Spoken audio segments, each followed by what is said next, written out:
अशहदु अन्ना मुहम्मदुर रसूलुल्लाह। सल्लल्लाहु अलैहि वसल्लम की शान में गुस्ताखी किया। बाद में अल्लाह के रसूल सल्लल्लाहु अलैहि वसल्लम बोले, तू अपनी बाप की औलाद नहीं। वो अपनी जाके अपनी अम्मा से पूछा, अम्मा बताओ सही सही बोलो, क्या ये सच है? तो बोले हाँ, मैं अपना मुंह काला करके तेरे को पैदा करी। तो जितने भी दुनिया में अल्लाह के रसूल सल्लल्लाहु अलैहि वसल्लम की शान में गुस्ताखी करने की कोशिश कर रहे हैं, वो तमाम के तमाम वलदुल हराम है। ये रसूलुल्लाह अस्सलामु अलैकुम वरहमतुल्लाहि वबरकातुहू।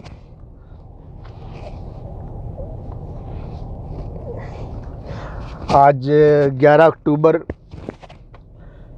2024 है और जुमा का दिन है। सुबह के 9 बज रहे हैं, 9:07 9:07 और ये वीडियो नंबर 4 है, वीडियो नंबर 4। तो पिछली वीडियो में मैंने असदुद्दीन साहब को कुछ हदीसें भी बयान की है कि नबी सल्लल्लाहु अलैहि वसल्लम पर जुल्म सितम तो बहुत लोगों ने किया, गुस्ताखी की, लेकिन आप सल्लल्लाहु अलैहि वसल्लम ने किसी को ये नहीं कहा कि मेरी शान में गुस्ताखी करने वाला नाजायज़ औलाद है। असदुद्दीन ओवैसी साहब, इस नाजुक दौर में आपको ऐसा नहीं बोलना चाहिए।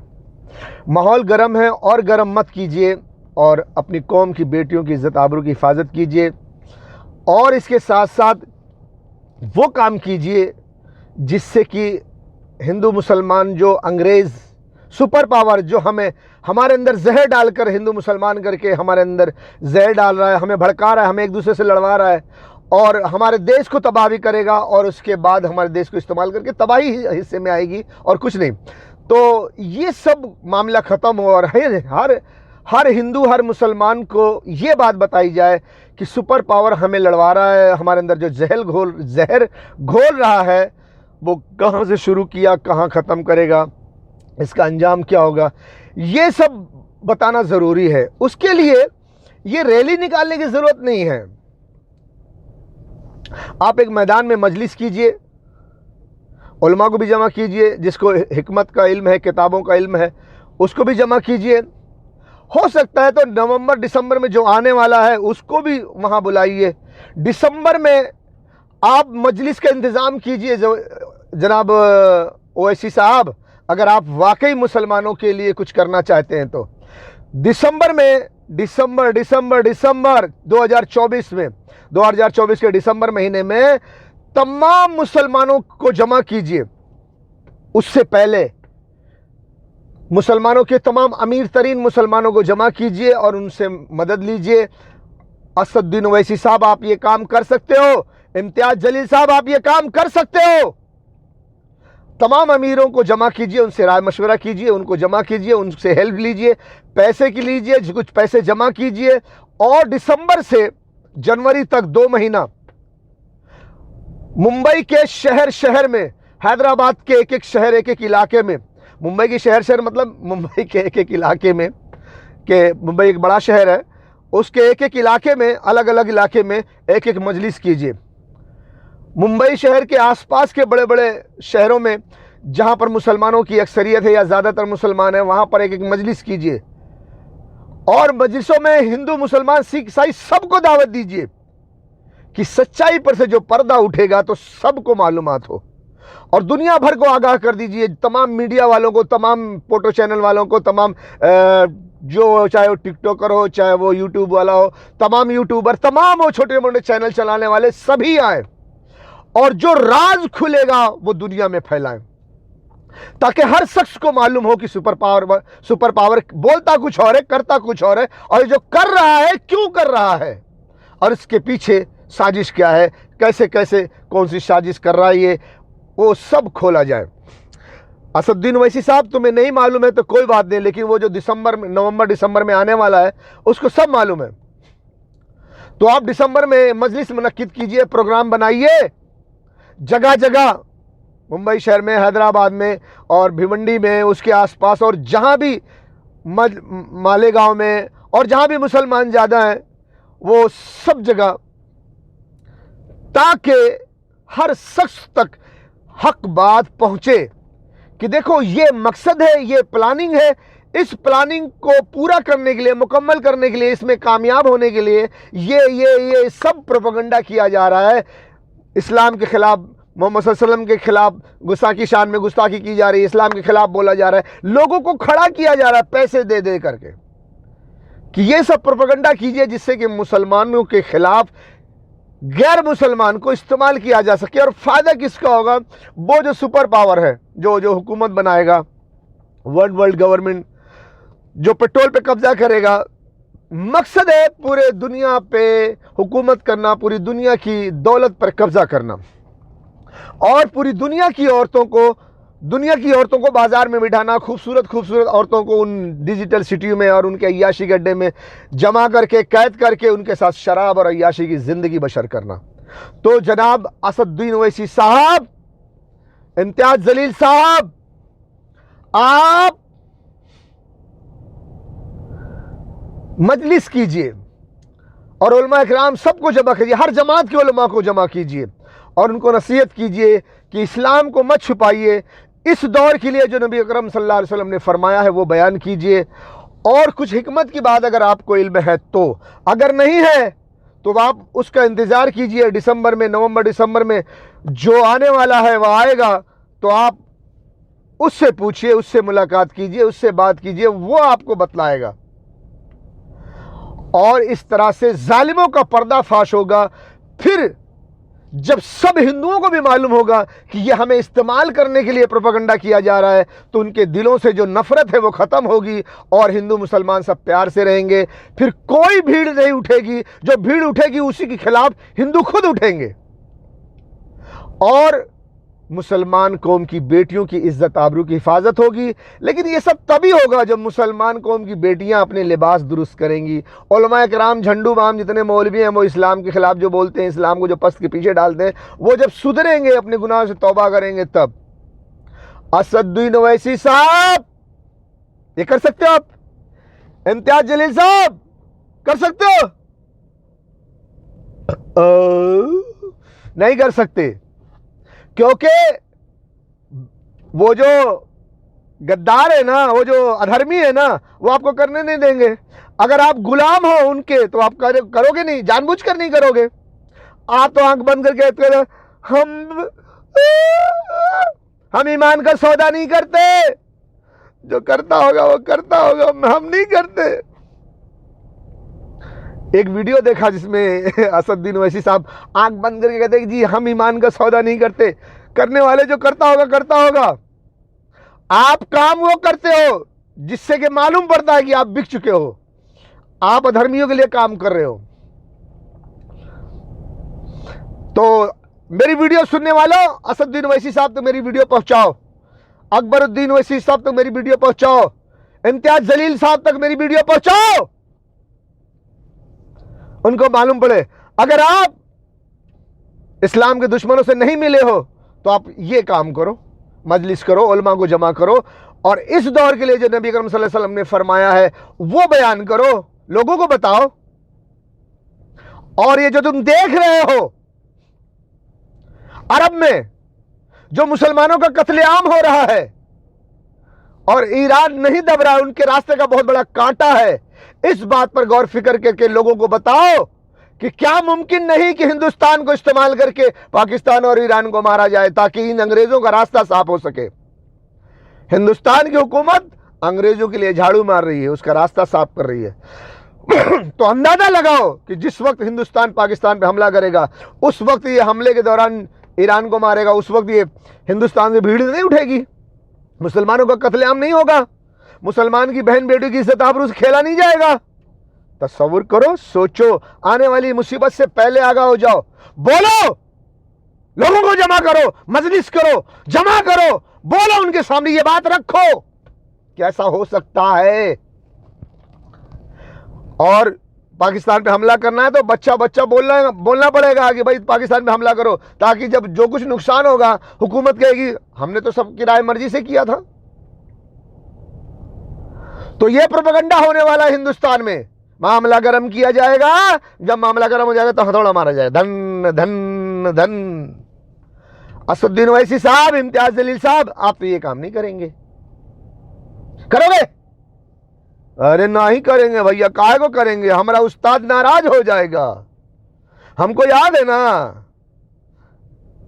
ऐठो कर्नाटक में एक लड़की रहा ना मुस्कान, वो जब बोले रही अल्लाह अकबर अल्लाह अकबर, तो पाकिस्तान वालों ने बड़ा शोर मचाया था, पूरे अरब के लोग उठ गए थे। अरब में रैली निकल रही थी, अरब में लोग उठ उठ के बोल रहे थे कि ये क्या हो रहा है। तो पाकिस्तान के लौंडों को दबाने के लिए असदुद्दीन ओवैसी ने कहा था कि भाई हमारे घर में दखल अंदाजी ना करो, हमारे घर में दखल अंदाजी करो तो टांग तोड़ देंगे। क्यों भाई, क्यों टांग तोड़ दोगे? इस्लाम के तुम्हारे बाप की जागीर है। इस्लाम की हिफाजत के लिए दुनिया के हर मुसलमान को बोलने का हक है। आप पाकिस्तान का टांग भी तोड़ दोगे? तुम्हारे हिंदुस्तान में अगर इस्लाम पर कोई जुल्म हो रहा है, नबी अकरम सल्लल्लाहु अलैहि वसल्लम की शान में गुस्ताखी हो रही है, तो दुनिया के मुसलमान को बुरा लगेगा। नबी सल्लल्लाहु अलैहि वसल्लम क्या आपके हैं, आपके रिश्तेदार होते क्या? हाँ, आपके रिश्तेदार होते क्या? खाली आपको बुरा लगना चाहिए, बस दूसरों को बुरा नहीं लगना चाहिए। कोई नबी सल्लल्लाहु अलैहि वसल्लम की शान में गुस्ताखी करे तो दूसरे मुसलमान को बुरा नहीं लगना चाहिए, सिर्फ असदुद्दीन ओवैसी साहब को बुरा लगना चाहिए। क्यों? आपके रिश्तेदार होते हैं। अगर कोई पाकिस्तान के मुसलमान को बुरा लगा तो वो कुछ बोलने का हक नहीं रखता, उसकी टांग तोड़ दोगे।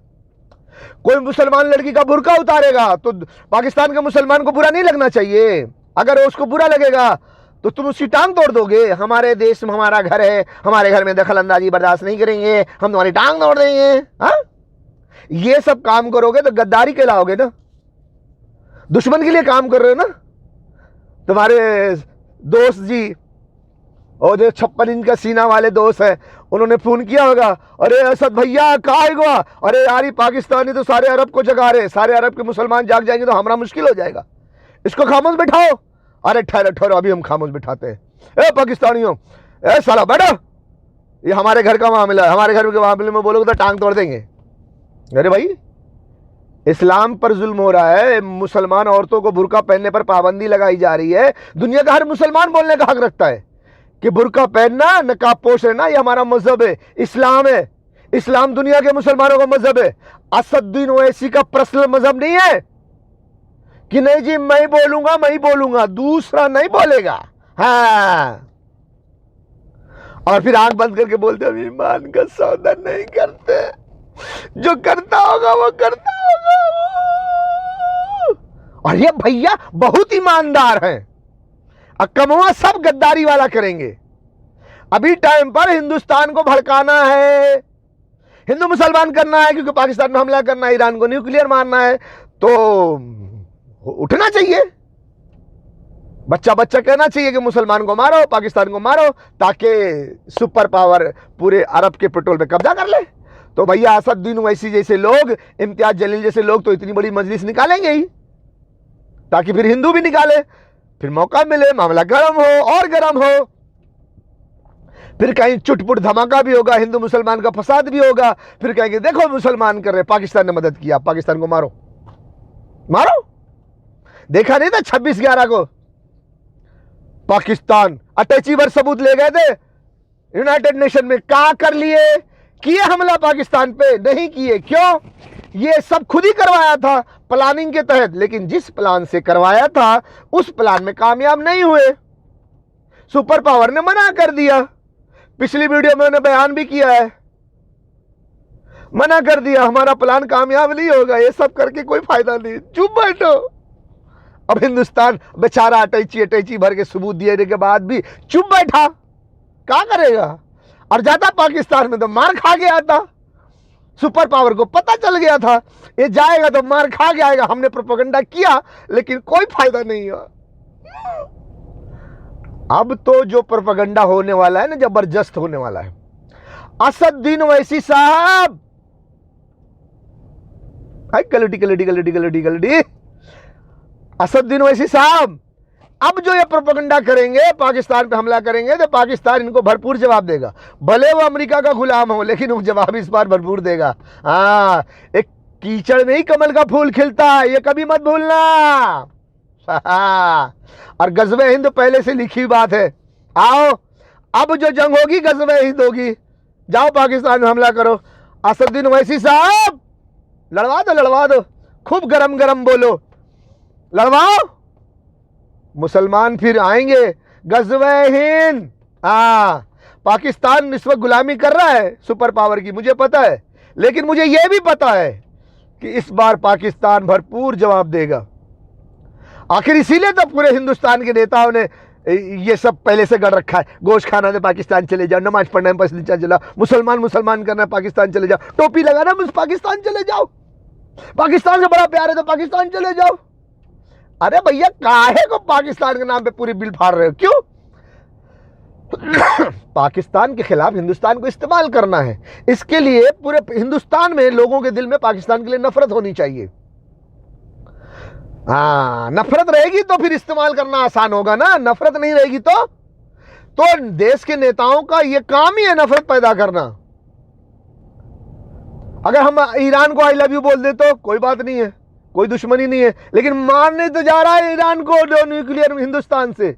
मुझे पता है ना, मैंने कभी 2000 सॉरी मुझे याद नहीं आ रहा है, कई साल पहले 2000 में, शायद 2016 में मैंने कमिश्नर ऑफिस में जाके लेटर दिया। उसमें लेटर में लिखा हुआ है कि 2000 आने वाले समय में हिंदुस्तान से 2 न्यूक्लियर मिसाइल ईरान में मारी जाएगी। मैंने लिख के दिया है मुंबई शहर के कमिश्नर ऑफिस में 2016 में, मैंने लिख के दिया है कि होशियार रहो, बहुत बड़ा प्रोपेगेंडा होने वाला है। जबकि ईरान हिंदुस्तान का कुछ भी नहीं था, मैंने लिख के दिया, लिखा हुआ है, आज भी है मेरे पास लेटर, जाके पता कर लो।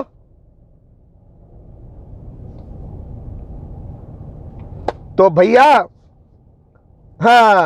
तो इस्तेमाल करना हिंदुस्तान को, तो नफरत तो पैदा करना ही पड़ेगा। अगर मैं ईरान को बोलूं ईरान आई लव यू तो कोई बात नहीं, पाकिस्तान को आई लव यू बोल दे, साला पाकिस्तान को आई लव यू बोलता है, जा पाकिस्तान जा, हिंदुस्तान में क्या कर रहा है भैया? काहे को ये नफरत, काहे के लिए? इसलिए कि हमको कल आने वाले समय में पाकिस्तान पे हमला करना है, मारना है, क्योंकि पाकिस्तान न्यूक्लियर पावर है, और जब तक पाकिस्तान को नहीं मारेंगे तब तक पूरे अरब के पेट्रोल पर कब्जा नहीं कर सकेंगे।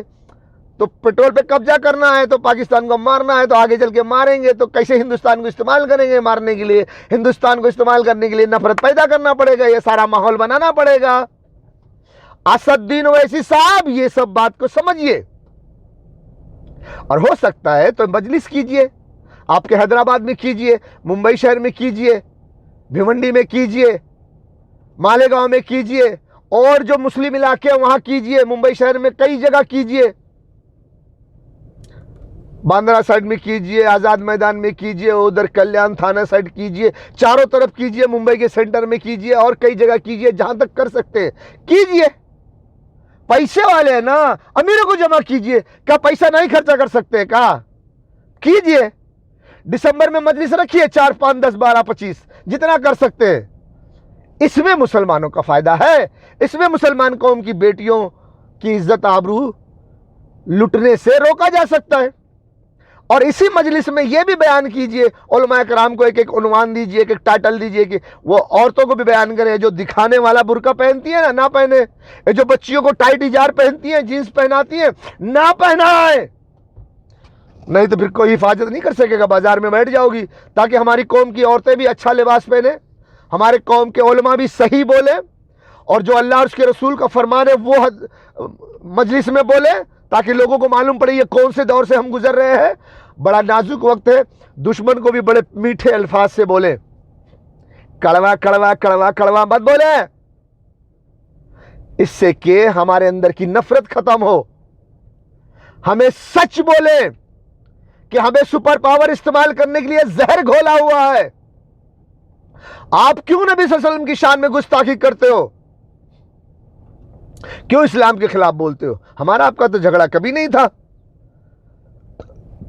सच बोले तो जिसको गुस्सा आने का हो वो भी ना आए, ताकि वो सोचने पर मजबूर हो कि आखिर हम आपस में क्यों लड़ रहे हैं, फायदा तो अंग्रेजों को जा रहा है। असदुद्दीन ओवैसी साहब, कर सकते तो ये करो, करो करो नहीं तो कलुटियों की इज्जत लुट जाएगी। उनका बुर्का उतर जाएगा, दुपट्टा उतर जाएगा, सलवार कमीज जो टाइट पहनती है वो भी उतर जाएगा। उनका अरमान पूरा होगा थोड़े दिन, लेकिन जब वो कुचल कुचल के मारी जाएंगी, 250 आदमी रोज चढ़ेंगे तो फिर उनकी जिस्म की चमड़ी सब गल जाएगी। फिर टाइट टाइट टाइट टाइट जार जीन्स और टी शर्ट और शर्ट पहनना भूल जाएंगी। अरे असदुद्दीन ओवैसी साहब, आप मुसलमान कौम की बेटियों की इज्जत आबरू की हिफाजत नहीं कर सकते। समझ में आई बात? नहीं कर सकते जब तक कि आप सुन्नत के तरीके से लोगों को आगाह न करें। इल्म और हिकमत की बात कीजिए, लोगों को एक मैदान में जमा कीजिए। रैली निकालने की जरूरत नहीं है, एक मैदान में जमा कीजिए। आज यहां, कल वहां, परसों वहां, वनसों वहां, 2 दिन बाद वहां, 3 दिन बाद वहां, 4 दिन बाद वहां। लोगों को बोलिए तैयार हो जाइए जमा होने के लिए, और फिर वहां मजलिस मुनक्किद कीजिए और उलमा को बुलाइए और जिसको इल्म है उसको भी बुलवाइए। दिसंबर में, जनवरी में रखिए, सब बनाइए प्रोग्राम ताकि उनको आगाह किया जाए और मुसलमान कौम की बेटियों की इज्जत आबरू की हिफाजत की जाए। आए कलोटी कलोटी निकल, घरों से निकल, पर्दे वाली तुम भी निकलो और अपनी इज्जत आबरू की हिफाजत के लिए अपनी बहनों को, अपनी सहेलियों को, अपने मोहल्ले, अपने शहर के लोगों को आगाह करो कि कपड़े सही पहनो, नकाब सही पहनो, ताकि हमारी इज्जत आबरू की हिफाजत हो सके। कलोटी कलोटी, अरे कलोटी कलोटी कलोटी कलोटी, अरे कलोटिया कहां मर गए रे सबके सब? अब बाहर निकल, कौन आएगा रे तुम्हारी इज्जत बचाने के लिए? दुनिया का सुपर पावर आ रहा है तुम्हारा कपड़ा उतारने के लिए। हाय कोई जो अपनी जान इस हथेली पर लेके निकलेगा, मगर तुम लोग क्या करोगी? कलुटी कलुटी कलुटी कलुटी, कलुटी। आजकल इंसान अपने मतलब का है, वो बेचारा आएगा चले जाएगा, खाली हाथ आएगा खाली हाथ जाएगा, उसको पता है। कलुटी कलुटी कलुटी कलुटी कलुटी। जो आदमी 80-90 किलो आरडीएक्स पाकिस्तान से लाएगा, वो 2.5 किलो का पटाखा बना के कचरे के डब्बे में फोड़ेगा। आरडीएक्स लाना पाकिस्तान से आसान है, तो क्यों नहीं सोचते ये 80-90 किलो हिंदुस्तान की फैक्ट्री से ही लाया गया, हिंदुस्तान के लोग ही लाए गए, और वही सुपर पावर के एजेंसियों ने ला करके हिंदुस्तान के गद्दार नेताओं से मिल करके साजिश करके ये किया। क्यों? मुसलमानों को बदनाम करने के लिए, क्योंकि आगे हमें पेट्रोल पे कब्जा करना है, आगे हमारे रास्ते का कांटा बनेगा ईरान पाकिस्तान, उसको साफ करना है। इसके लिए हिंदुस्तान को इस्तेमाल करना है। हिंदुस्तान तभी इस्तेमाल होंगे जब हिंदुस्तान की ये बड़ी कौम, हिंदू कौम, मुसलमानों से नफरत करेगी। और मुसलमानों से हिंदू कौम कैसे नफरत करेगी? जब तक मुसलमानों के नाम को बदनाम नहीं करेंगे, मुसलमानों के जरिए हिंदुओं के दिल को नहीं दहलाएंगे। तो उन्होंने धमाका किया और इल्जाम मुसलमानों पर डाला, देखो मुसलमान कर रहे, देखो मुसलमान कर रहे हैं, ताकि हिंदू मुसलमान से नफरत करे। फिर कहता हूं, इस बात को समझने के लिए मेरी वीडियो नंबर 112 देखिए। असदुद्दीन ओवैसी साहब, इम्तियाज जलील साहब, आप भी मेरी वीडियो 112 देखिए।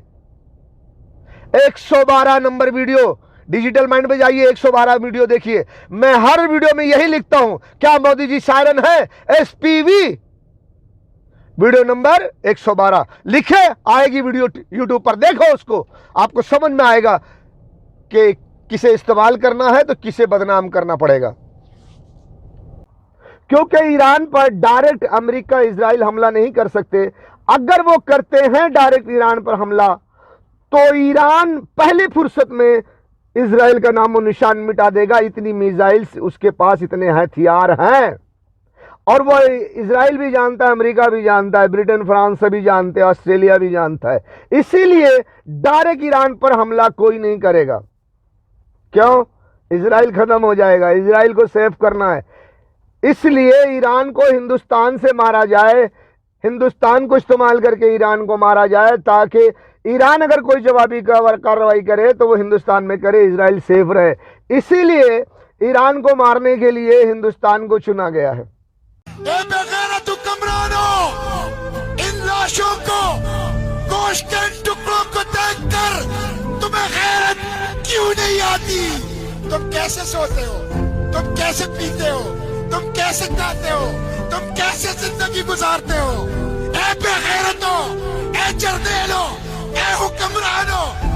कब जागोगे, कब जागोगे? वो बेचारे फरियाद कर रहे हैं, बुला रहे हैं तुम्हें।